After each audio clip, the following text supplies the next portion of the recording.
Hello my dear students, welcome back to my channel Shubham lecturer, myself Shubham Goswami. तो student, आज मैं आपका 12th physics में पूरे के पूरे 5 नंबर कंप्लीट करवाने वाला हूं। सही सुना आपने। आज मैं आपका 12th फिजिक्स के चैप्टर 1 का एक ऐसा डेरिवेशन सॉल्व कराऊंगा जो आपके बोर्ड एग्जाम में लगातार पूछ रहता है। प्रीवियस ईयर पेपर उठाकर देख लो, पेज पलटते पलटते थक जाओगे, लेकिन ये डेरिवेशन आपका पीछा नहीं छोड़ने वाला। तो क्यों ना आज हम 5 नंबर कंप्लीट कर ले मेरे भाई। तो चलिए देखते हैं डेरिवेशन कौन सा है। नाम सुनते ही पता आपको चल जाएगा कितना स्पेशल डेरिवेशन है। देखो, वैद्युत द्विध्रुव की अच्छी स्थिति में किसी बिंदु पर वैद्युत क्षेत्र की तीव्रता, यानी कि वैद्युत द्विध्रुव की अच्छी स्थिति, एंड ऑन पोजीशन में आपको वैद्युत क्षेत्र की तीव्रता निकालनी है। सबसे पहले एक चीज समझ लो, एक डेरिवेशन मैंने आपको सॉल्व कराया था। डेरिवेशन का नाम है बिंदु आवेश के कारण, किसी बिंदु आवेश के कारण वैद्युत क्षेत्र की तीव्रता का एक व्यंजक मैंने आपको सॉल्व कराया था। वो व्यंजक क्या था? देखो, वैद्युत क्षेत्र की तीव्रता जो होती है बिंदु आवेश के कारण, वो होती है E = 1/4 pi epsilon not K। अगर परावैद्युतांक K होगा तो हम K लिखेंगे, Q/R², न्यूटन प्रति कूलाम। न्यूटन प्रति कूलाम। ये मैंने आपको डेरिवेशन सॉल्व कराया था, बिंदु आवेश के कारण विद्युत क्षेत्र की तीव्रता। इसी डेरिवेशन को यूज करके हम ये वाला डेरिवेशन सॉल्व करेंगे। तो ये फॉर्मूला आप लोग याद रखना मेरे भाई, अभी इसका यूज होगा। अब देखो, किसी भी डेरिवेशन को सॉल्व करना है तो आपको सबसे पहले फिगर बनाना आना चाहिए। चित्र अगर आपने बना दिया ना, अगर आपने डेरिवेशन का फिगर बना लिया तो 30 से 40% डेरिवेशन आपने सॉल्व कर लिया। फिगर के बाद सब कुछ आसान हो जाता है। तो फिगर कैसे बनाएंगे? देखो, डेरिवेशन का नाम पढ़ लो, फिगर बन गया। देखो, वैद्युत द्विध्रुव की अच्छी स्थिति में किसी बिंदु पर वैद्युत क्षेत्र की तीव्रता, मतलब पहले आपको एक वैद्युत द्विध्रुव लेना है। वैद्युत द्विध्रुव क्या है? वैद्युत द्विध्रुव एक ऐसा निकाय होता है जिसमें दो बराबर परंतु विपरीत प्रकार के आवेश एक दूसरे से अल्प दूरी पर स्थित होते हैं। तो पहले आप वैद्युत द्विध्रुव लीजिए, फिर उसकी अच्छी स्थिति में किसी बिंदु पर आप वैद्युत क्षेत्र की तीव्रता निकालिए।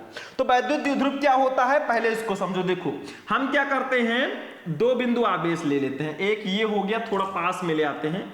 एक ये हो गया। पहले मैं वैद्युत द्विध्रुव लूंगा, ये वैद्युत द्विध्रुव। देखो, वैद्युत द्विध्रुव आपका मैं बना रहा हूं, ध्यान से समझना। वैद्युत द्विध्रुव जो है, इसमें दो बराबर परंतु विपरीत प्रकार के आवेश। जैसे देखो, इस वैद्युत द्विध्रुव को पहले हम नाम देंगे। इनको नाम दे देते हैं A, ठीक है, इनको नाम दे देते हैं B, ठीक। अब वैद्युत द्विध्रुव जो है उसमें दो बराबर परंतु विपरीत प्रकार के आवेश, जैसे देखो यहाँ पे -Q आवेश हो गया, यहाँ पे +Q आवेश हो गया। ये जो दोनों आवेश हैं ये एक दूसरे से अल्प दूरी पर स्थित होंगे और इनके बीच की दूरी को हम ले लेते हैं मेरे भाई, कितना ले लेते हैं? इनके बीच की दूरी को हम ले लेते हैं 2L। कितना? 2L। यही वैद्युत द्विध्रुव होता है। वैद्युत द्विध्रुव और वैद्युत द्विध्रुव आघूर्ण भी मैंने आपको पढ़ा रखा है, देखा कि नहीं क्लास? अरे देख लो मेरे भाई। देखो, हमने क्या किया, माना एक वैद्युत द्विध्रुव AB किसी ऐसे माध्यम में स्थित है जिसका परावैद्युतांक K है। मान लो ये जिस माध्यम में स्थित है इसका परावैद्युतांक K है, ठीक है। अब ये जो वैद्युत द्विध्रुव है ये -Q तथा +Q आवेशों से मिलकर बना है और इसके बीच की दूरी 2L है। तो हमारा वैद्युत द्विध्रुव तो हो चुका है, लेकिन हमें वैद्युत द्विध्रुव की अच्छी स्थिति में विद्युत क्षेत्र की तीव्रता निकालनी है। मान लो वैद्युत द्विध्रुव का जो मध्य बिंदु है, ये देखो, इसका जो मध्य बिंदु का मतलब जो मिडिल पॉइंट है, ये देखो, मान लो इसका जो मध्य बिंदु है इसको भी हम नाम दे देंगे। नाम क्या देंगे? मध्य बिंदु ओम, इसको नाम दे देते हैं। अब एक बात बताओ, बहुत ध्यान से समझना, बहुत ज्यादा ध्यान से। एक चीज समझो, इस मध्य बिंदु O से R मीटर की दूरी पर एक बिंदु P होगा। देखो, इससे R मीटर की दूरी पर एक बिंदु स्थित है P। ये बिंदु आपका है, इसको नाम दे देंगे P, और इसी बिंदु P पर आपको विद्युत क्षेत्र की तीव्रता निकालनी है। ये मध्य बिंदु O से R मीटर की दूरी पर होगा, ये ध्यान रखना। मैं दूरी भी यहां पे लिख देता हूं, ये देखो, इससे R मीटर की दूरी पर, यहां पे मैं R लिख दूंगा, ठीक है। R मीटर की दूरी पर एक बिंदु P है और इसी बिंदु P पर आपको विद्युत क्षेत्र की तीव्रता E को निकालना है। एक चीज बताओ आप लोग, बहुत ध्यान से समझो, अगर आपका माइनस क्यू से प्लस क्यू के बीच की दूरी 2l है, तो बताओ इसका मध्य बिंदु O है, तो माइनस क्यू से O के बीच की दूरी कितनी होगी? देखो 2l को दो भाग में कर दो, l plus l equal to 2l होता है। तो देखो माइनस क्यू से O के बीच की जो दूरी होगी वो हो जाएगी हमारी, कितनी हो जाएगी? अभी मैं लिख दूंगा देखो, और यहां से यहां तक की जो दूरी होगी वो कितनी होगी भैया? यल इसकी दूरी हो जाएगी माइनस क्यू से ओ के बीच की दूरी, और यल हो जाएगी प्लस क्यू से ओ के बीच की दूरी। क्यों? क्योंकि माइनस क्यू से प्लस क्यू के बीच की दूरी 2l है। अब भैया आधा आधा कर दो, माइनस क्यू से ओ के बीच की दूरी यल हो गई और ओ से प्लस क्यू के बीच की दूरी यल हो गई, दोनों को जोड़ दो 2l आ गया। बिल्कुल आ गया, समझ में आ गया इतना। लेकिन हमें क्या करना है? देखो यहां पे हमें बिंदु P पर विद्युत क्षेत्र की तीव्रता निकालनी है, और बिंदु P पर देखो जो हमारा विद्युत क्षेत्र की तीव्रता होगी, देखो प्लस क्यू आवेश के कारण E1 हो जाएगी और माइनस क्यू आवेश के कारण E2 हो जाएगी।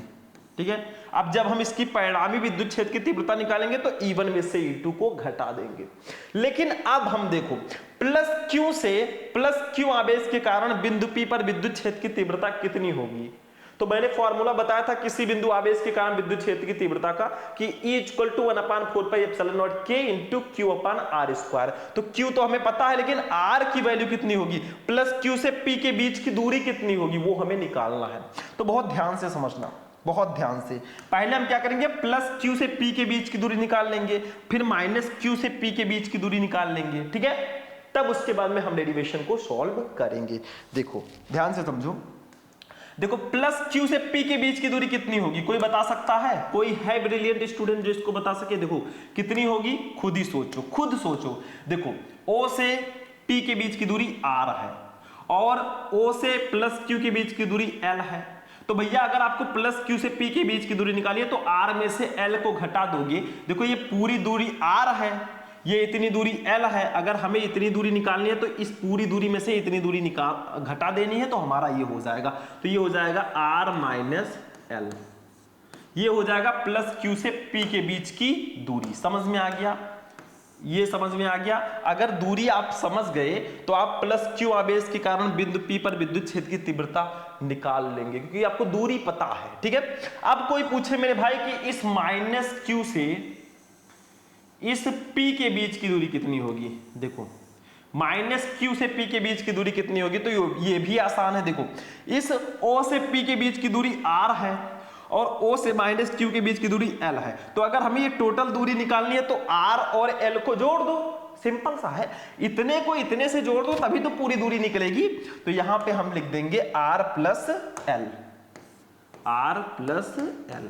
ठीक है, ये हो गया, मतलब माइनस क्यू से पी के बीच की दूरी जो हो गई वो r प्लस एल हमारी हो चुकी है। बस हमारा फिगर तैयार हो गया, कुछ नहीं करना है। हमने एक वैद्युत द्विध्रुव AB लिया था, आप लिख सकते हो, माना कि एक वैद्युत द्विध्रुव AB जो माइनस क्यू तथा प्लस क्यू आवेशों से मिलकर बना है, जिसके बीच की दूरी अल्प दूरी 2l है। इस वैद्युत द्विध्रुव का मध्य बिंदु O है, मध्य बिंदु O से r मीटर की दूरी पर एक बिंदु P है, जिस पर हमें विद्युत क्षेत्र की तीव्रता निकालनी है। ठीक है, अब देखो प्लस Q से P के बीच की दूरी हमने r में से l को घटा दिया, हो गया। अब माइनस Q से P के बीच की दूरी r और l को जोड़ दो, हो जाएगा। ठीक है, अब आपको क्या करना है, ध्यान से समझना। पहले आप प्लस Q आवेश के कारण बिंदु P पर वैद्युत क्षेत्र की तीव्रता निकाल लो, फिर आप माइनस क्यू आवेश के कारण बिंदु P पर विद्युत क्षेत्र की तीव्रता E2 को निकाल लो, फिर आपको परिणामी विद्युत क्षेत्र की तीव्रता निकालनी है। बस हमारा आ जाएगा वैद्युत द्विध्रुव की अच्छी स्थिति में किसी बिंदु पर वैद्युत क्षेत्र की तीव्रता का व्यंजक। ठीक है, समझो। अब जो जो लिखना है थोड़ा सा आप लिख सकते हो, मैंने यहां पे लिख रखा है, देखो वही चीज लिखेंगे जो मैंने फिगर में बताया। देखो माना कि एक वैद्युत द्विध्रुव AB किसी ऐसे माध्यम में स्थित है जिसका परावैद्युतांक K है। तो देखो ये आपका वैद्युत द्विध्रुव AB है, किसी ऐसे माध्यम में स्थित है जिसका परावैद्युतांक K है। ठीक है, फिर देखो वैद्युत द्विध्रुव माइनस Q तथा प्लस Q आवेशों से बना है जिनके बीच की अल्प दूरी 2l है। तो देखो वैद्युत द्विध्रुव जो हमारा है ये माइनस Q और प्लस Q आवेशों से मिलकर बना है जिनके बीच की अल्प दूरी 2l है। वही चीज लिखा मैंने जो फिगर में मैंने बताया। फिर देखो वैद्युत द्विध्रुव के मध्य बिंदु O से R मीटर की दूरी पर इसकी अक्षीय स्थिति में एक बिंदु P है जिस पर वैद्युत क्षेत्र की तीव्रता ज्ञात करनी है। तो इस मध्य बिंदु O से R मीटर की दूरी पर एक बिंदु P है, इसकी अक्षीय स्थिति ये एंड ऑन पोजीशन है, इसी पर हमें वैद्युत क्षेत्र की तीव्रता निकालनी है। तो सबसे पहले क्या करोगे, सबसे पहले आप इस प्लस Q आवेश के कारण बिंदु P पर वैद्युत क्षेत्र की तीव्रता निकाल लो। कैसे निकालेंगे, वही फॉर्मूला लगाकर, किसी बिंदु आवेश के कारण विद्युत क्षेत्र की तीव्रता वाला फॉर्मूला लगाएंगे। तो लिखेंगे, देखो सबसे पहले हम निकालेंगे, ध्यान से समझना, प्लस क्यू आवेश के कारण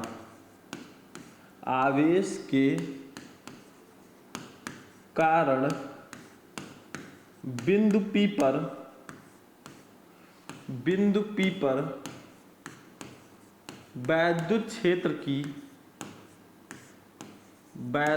क्षेत्र की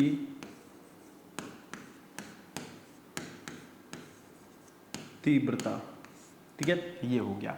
मतलब प्लस क्यू आवेश के कारण बिंदु P पर वैद्युत क्षेत्र की तीव्रता पहले हम निकालेंगे, यानी कि देखो इस प्लस क्यू आवेश के कारण बिंदु P पर वैद्युत क्षेत्र की तीव्रता निकालेंगे। तो देखो कैसे निकलेगा, बहुत ध्यान से समझना, मैं इसीलिए आपको समझा रहा हूं बहुत सिंपली। देखो वैद्युत क्षेत्र की तीव्रता जो होगी हमारी E इक्वल टू हो जाएगा, E नहीं लिखेंगे E1 लिखेंगे, क्योंकि प्लस क्यू आवेश के कारण विद्युत क्षेत्र की तीव्रता जो है E1 है। तो E1 इक्वल टू हमारा हो जाएगा, बहुत ध्यान से समझना, देखो 1/4 पाई एप्सिलॉन नॉट के into Q upon R square रहता है वहां पे, लेकिन यहां पे क्या होगा, देखो प्लस क्यू से पी के बीच की दूरी r माइनस एल हमने लिखी है, तो r माइनस एल का स्क्वायर कर देंगे। ठीक है, तो Q upon R minus L का स्क्वायर, इतना हो गया, समझ में आ रहा है, Q upon R minus L का स्क्वायर।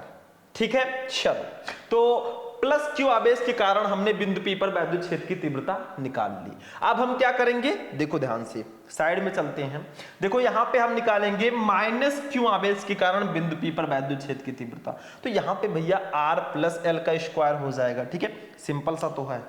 तो देखो ध्यान से समझो, हाँ यही में मैं कर दूं नीचे, चलो साइड में मैं दूसरे पेज में करता हूं। तो देखो यहां पे लिखेंगे माइनस क्यू आवेश के कारण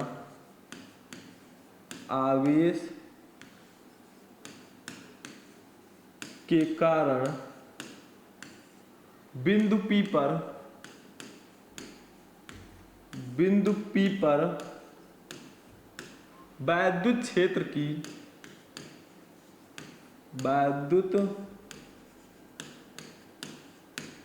क्षेत्र की तीव्रता। ठीक है, तो माइनस क्यू आवेश के कारण हम निकाल रहे हैं, तो भैया क्या करेंगे, ध्यान से समझो, यहां पे E2 कर देंगे, इसको E2 मान लेते हैं, और E2 इक्वल टू हमारा क्या हो जाएगा, बहुत सिंपल है, ध्यान से समझना, E2 इक्वल टू हमारा हो जाएगा 1/4 पाई एप्सिलॉन नॉट के लिखेंगे क्योंकि माध्यम का परावैद्युतांक K है। ठीक है, इंटू क्यू अपान, देखो माइनस क्यू आवेश के कारण निकाल रहे हैं, तो देखो माइनस क्यू से प्लस बिंदु P के बीच की दूरी R प्लस एल है, तो यहाँ पे R प्लस एल का होल स्क्वायर कर देंगे, R प्लस एल का होल स्क्वायर। ठीक है, ये हो गया आपका। ठीक, तो माइनस क्यू और प्लस क्यू दोनों आवेश के कारण हमने विद्युत क्षेत्र की तीव्रता निकाल ली। अब हम निकालेंगे परिणामी विद्युत क्षेत्र की तीव्रता। ठीक है, लिखूं, अतः परिणामी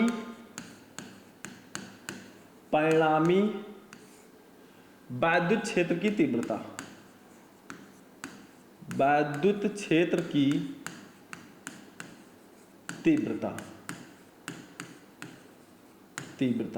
तो परिणामी वैद्युत क्षेत्र की तीव्रता जब हम निकालेंगे तो यहां पे हमारा हो जाएगा E इक्वल टू, देखो परिणामी विद्युत क्षेत्र की तीव्रता आपको निकालनी है तो E1 में से E2 को आपको घटा देना है, E1 माइनस E2, यानी कि प्लस क्यू आवेश के कारण जो बिंदु P पर वैद्युत क्षेत्र की तीव्रता E1 है, यहां पे समझो ये E1 माइनस E2 को घटा देंगे तो आपका परिणामी विद्युत क्षेत्र की तीव्रता आ जाएगी, तो E1 माइनस E2। अब E1 की वैल्यू यहां पे रख देंगे तो हमारा हो जाएगा E इक्वल टू, बहुत ध्यान से समझना, E1 की वैल्यू कितनी है E1 की वैल्यू फाइड में देखो, ये देखो 1/4πε0k into Q upon R minus L का स्क्वायर। तो यहाँ पे लिख देंगे 1/4πε0k into Q upon R minus L का स्क्वायर हो गया, ठीक है। फिर हम लगाएंगे माइनस, फिर E2 की वैल्यू ऊपर लिखिए 1/4πε0k into Q upon R plus L का स्क्वायर, ये इतना हो गया, ठीक है। बस इसी को सॉल्व कर लेंगे। इसमें देखो कॉमन क्या चीज है, देखो क्यू इधर भी है, क्यू इधर भी है, 4πε0k इधर भी है, इधर भी है, तो इसको कॉमन ले लेंगे तो हमारा हो जाएगा, ध्यान से समझना, तो हो जाएगा E इक्वल टू हो जाएगा, देखो यहाँ पे कॉमन क्या लेंगे हम, कॉमन लेंगे क्यू को ले लेंगे अपान 4πε0k को हम कॉमन ले लेंगे, ठीक है। बचा क्या, बहुत ध्यान से समझो, ये आपका कॉमन हो गया, ठीक। तो बचा क्या हमारा अंदर, देखो यहाँ पे 1 बचेगा, तो 1/r माइनस एल का होल स्क्वायर और माइनस 1/r प्लस एल का होल स्क्वायर, इतना आपका अंदर बचा, ठीक है। इसी को हम सॉल्व कर लेंगे, बहुत ध्यान से समझो, डेरिवेशन समझना है तो अच्छे से समझना पड़ेगा। तो E इक्वल टू हमारा हो जाएगा सेम प्रोसेस, बस इसको सॉल्व करके करते हुए चले जाओ। E equal to Q upon 4πε0k, ठीक है। यहाँ पे देखो, देखो आपका r माइनस एल का होल स्क्वायर है, ठीक है। ध्यान से समझो, इसको एक काम करते हैं हम बड़े ब्रैकेट में कर देते हैं, कोई दिक्कत तो नहीं है, ये देखो, ठीक है। देखो यहाँ पे क्या हो जाएगा, नीचे हम एलसीएम ले लेंगे, एलसीएम आपका होगा r माइनस एल का whole square into R plus L का होल स्क्वायर, इतना एलसीएम हो गया, ठीक है। कोई प्रॉब्लम, नो प्रॉब्लम। अब आर माइनस एल का होल स्क्वायर से आर माइनस एल का होल स्क्वायर कैंसिल, ऊपर क्या जाएगा आर प्लस एल का होल स्क्वायर माइनस ये इससे कैंसिल हो जाएगा प्लस से, और हो जाएगा आर माइनस एल का होल स्क्वायर, इतना हो गया। समझ में आ रहा है? क्या मैं इसको साइड में सॉल्व कर दूं, कोई दिक्कत तो नहीं है? अरे दिक्कत क्या होगा, इसको ऐसे कर देते हैं, ठीक है। चलो इसको थोड़ा साइड में हम सॉल्व कर देते हैं, यहाँ पे पर्याप्त जगह है मेरे हिसाब से, तो यहीं पे सॉल्व कर देते हैं। तो हमारा हो जाएगा ये E इक्वल टू हमारा हो जाएगा, बहुत ध्यान से समझना। देखो ये आपका कॉमन, तो कॉमन ही रहेगा Q अपान 4πε0k, ठीक है। अंदर क्या होगा, अंदर हमारा हो जाएगा, बहुत ध्यान से समझो, ये r प्लस एल का होल स्क्वायर है भैया, a प्लस बी का होल स्क्वायर, ये फॉर्मूला आपने पढ़ा होगा, a square plus 2ab plus B square. तो यहाँ पे r प्लस एल का होल स्क्वायर है, तो a के जगह पर r कर दो, b के जगह पर l कर दो, तो r square plus 2rl plus l square, ऐसे कर देंगे। देखो ध्यान से, r स्क्वायर हो जाएगा ये प्लस 2rl और प्लस एल स्क्वायर, इतना हो गया, ठीक है। माइनस लगा रहने देते हैं, माइनस लगा रहेगा, इसको ब्रैकेट में लिखेंगे। देखो r माइनस एल का होल स्क्वायर मतलब a माइनस बी का होल स्क्वायर, इसका फॉर्मूला क्या होता है, a square minus 2ab plus B square. तो यहां पे हमारा हो जाएगा r square minus 2rl plus L square, ये इसका फॉर्मूला हो जाएगा। अपान नीचे क्या हो जाएगा, नीचे देखो, देखो भैया r माइनस एल का होल स्क्वायर है और r प्लस एल का होल स्क्वायर है, इसको कैसे लिखेंगे, तो भैया a plus B into A minus B क्या होता था, a square minus B square, ठीक है। लेकिन यहाँ पे r माइनस एल का होल स्क्वायर है, r प्लस एल का होल स्क्वायर है, तो ये हो जाएगा r square minus L square का होल स्क्वायर। देखो ऐसे लिख देंगे, r square minus L square का होल स्क्वायर, ये ऐसे लिख देंगे, ठीक है। समझ में आ गया? तो इसको कुछ ऐसे हम लिखेंगे, क्यों, क्योंकि a minus B into A plus B equal to होता है A square minus B square. अब चूंकि इसका स्क्वायर है तो इसके स्क्वायर में स्क्वायर लगा देंगे, काम हो जाएगा।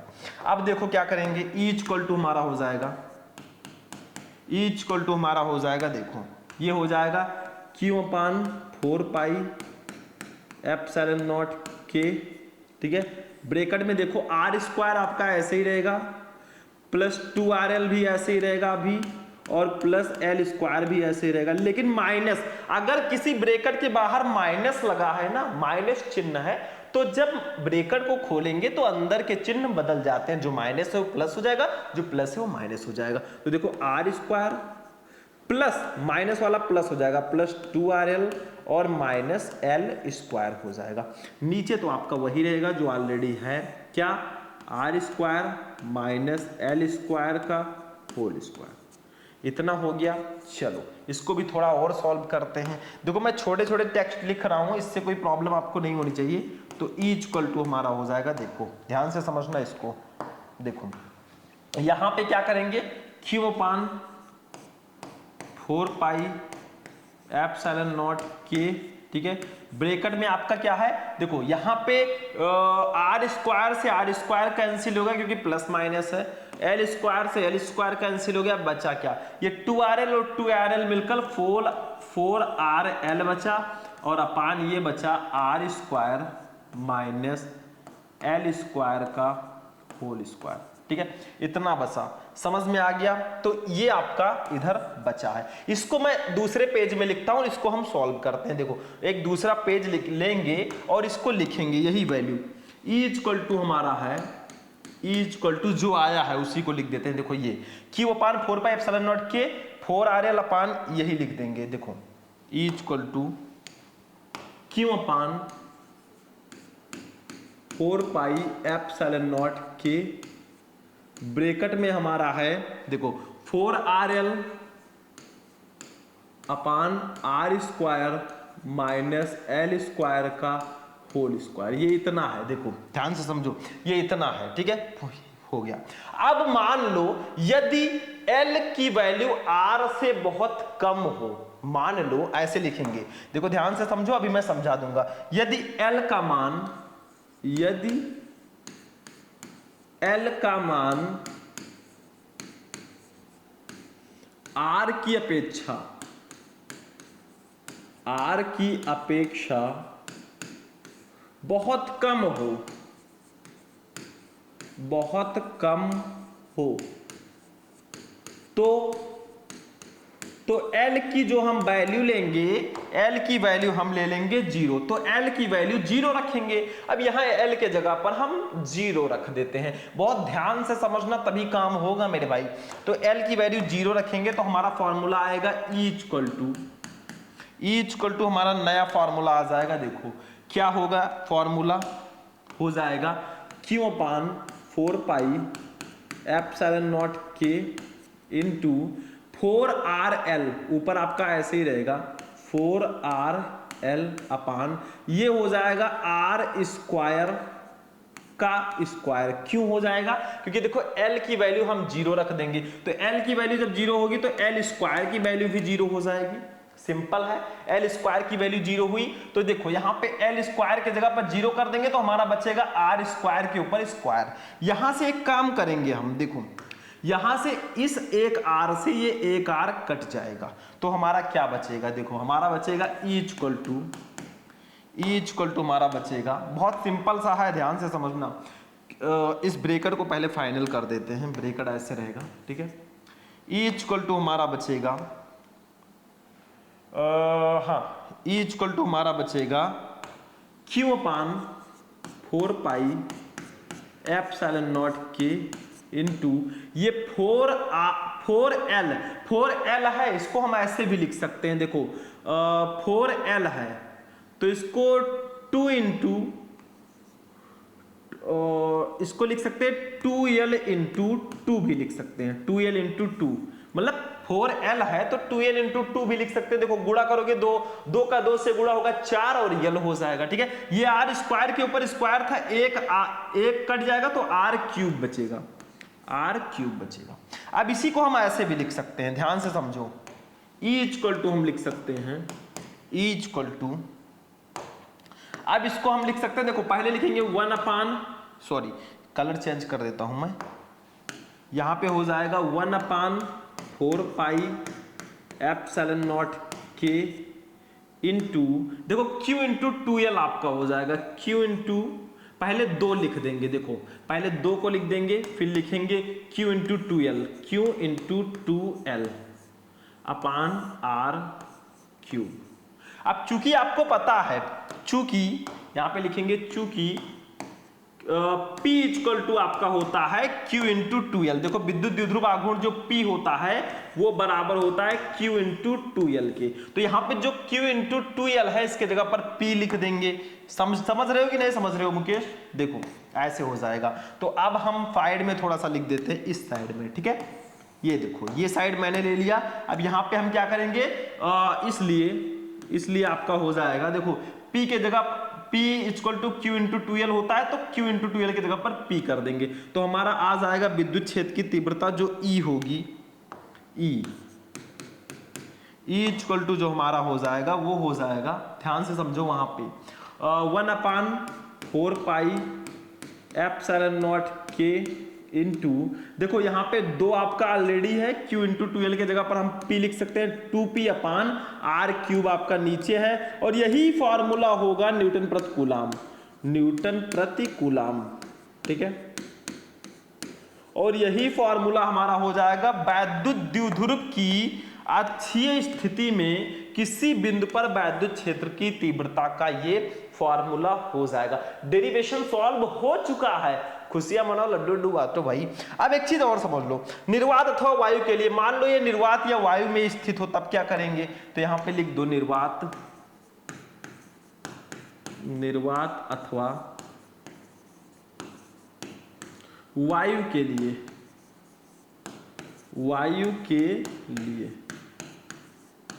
ठीक है। निर्वात या वायु के लिए हम क्या करते हैं, K की वैल्यू 1 रखते हैं। तो यहाँ पे K के जगह पर 1 रख दे। मान लीजिए आपका जो वैद्युत द्विध्रुव है वो निर्वात या वायु में स्थित है भैया, तो फॉर्मूला आपका दूसरा आएगा, देखो ध्यान से, 1/4 pi epsilon into 2P upon R cube, ठीक है, न्यूटन प्रति कूलाम, न्यूटन प्रति कूलाम। विद्युत क्षेत्र की तीव्रता का मात्रक ही होता है न्यूटन पर कूलाम। और यही हमारा डेरिवेशन हो जाएगा मेरे भाई, यही डेरिवेशन होगा, यही फॉर्मूला होगा किसी विद्युत द्विध्रुव की विद्युत द्विध्रुव की अक्षीय स्थिति में किसी बिंदु पर वैद्युत क्षेत्र की तीव्रता का formula. E equal to 1/4 pi epsilon naught into 2P upon R cube newton प्रति कूलाम। E है विद्युत क्षेत्र की तीव्रता, एप्सिलॉन नॉट है निर्वात की विद्युतशीलता, P है विद्युत द्विध्रुव आघूर्ण और R है O से P के बीच की दूरी। बस हो गया, इसको नोट कर लो फटाफट। मैं मौका दूंगा सबको नोट करने के लिए, एक बार मैं फिर से रिवाइज करूंगा और सबको नोट करने का मौका दूंगा। वैद्युत द्विध्रुव की अच्छी स्थिति में किसी बिंदु पर वैद्युत क्षेत्र की तीव्रता का हम व्यंजक निकाल लेते। तो हमने एक वैद्युत द्विध्रुव AB लिया जो -Q + Q आवेश से मिलकर बना, इसके बीच की दूरी 2L है। इसके मध्य बिंदु O से R मीटर की दूरी पर एक बिंदु P है जिस पर हमें विद्युत क्षेत्र की तीव्रता निकालनी है। हमने क्या किया, +Q से P के बीच की दूरी निकाली R - L और -Q से P के बीच की दूरी निकाली R + L। उसके बाद में हमने सारी चीजें लिखा जो उसमें मैंने बताया था। फिर हमने क्या किया, +Q आवेश के कारण बिंदु P पर वैद्युत क्षेत्र की तीव्रता निकाली जो कि 1/4 pi epsilon naught into Q upon R - L का होल स्क्वायर हुआ। फिर हमने -Q आवेश के कारण बिंदु P पर वैद्युत क्षेत्र की तीव्रता निकाली, तो ये फॉर्मूला आया। फिर परिणामी विद्युत क्षेत्र की तीव्रता हमने निकाल ली, मतलब E को निकालना है तो E1 में से E2 को मैंने घटा दिया। इसको मैंने ऐसे सॉल्व किया, देखो इसमें से घटाया, फिर मैंने कॉमन लिया इसको Q/4 पाई एप्सिलॉन नॉट को, फिर ये मैंने फॉर्मूला लगाया और फाइनली हमारा इतना आंसर आ गया। ठीक है, फिर मान लिया कि यदि L का मान R की अपेक्षा बहुत कम हो, आप खुद ही देख सकते हो यहाँ पे फिगर में, देखो R की वैल्यू ज्यादा है, यहाँ O से P के बीच की दूरी R है, L इतना ही है, तो भैया सीधा सीधा दिख रहा है कि L की वैल्यू R से बहुत कम है। देखो ये इतना है R, ये इतना L है, तो भैया बहुत ज्यादा कम है। तो हमने क्या किया, यहाँ पे बहुत कम हो तो L की वैल्यू 0 मान ली, तो हमारा ये आ गया। फिर हमने विद्युत द्विध्रुव आघूर्ण P = Q × 2L हमें पता है। फिर हमारा आ गया finally E = 1/4 pi epsilon not K × 2P upon R cube newton प्रति कूलाम। अगर निर्वात या वायु में होगा तो आप लिख सकते हैं E = 1/4 pi epsilon not × 2P upon R cube newton प्रति कूलाम। बस ये डेरिवेशन सॉल्व हो चुका है, काम खत्म। ठीक है, आगे बढ़े। तो फाइनली आज का जो हमारा क्लास है वो यहीं पर फिनिश होगा। हमने आज आपको 12th फिजिक्स का एक बहुत ही स्पेशल डेरिवेशन बताया, शायद आपको बहुत अच्छा लगा होगा और शायद समझ में भी आ चुका होगा। नहीं समझ में आया तो दोबारा इस क्लास को देख लेना, क्योंकि ऐसा मौका बार बार नहीं मिलेगा मेरे भाई। ये डेरिवेशन बहुत इंपॉर्टेंट है, 5 नंबर में डायरेक्टली आता है। तो चलिए फिर मिलते हैं हम किसी नेक्स्ट वीडियो में नेक्स्ट टॉपिक के साथ। वीडियो को लाइक करना, चैनल को सब्सक्राइब कर लेना। चलिए फिर मिलते हैं, तब तक के लिए जय हिंद।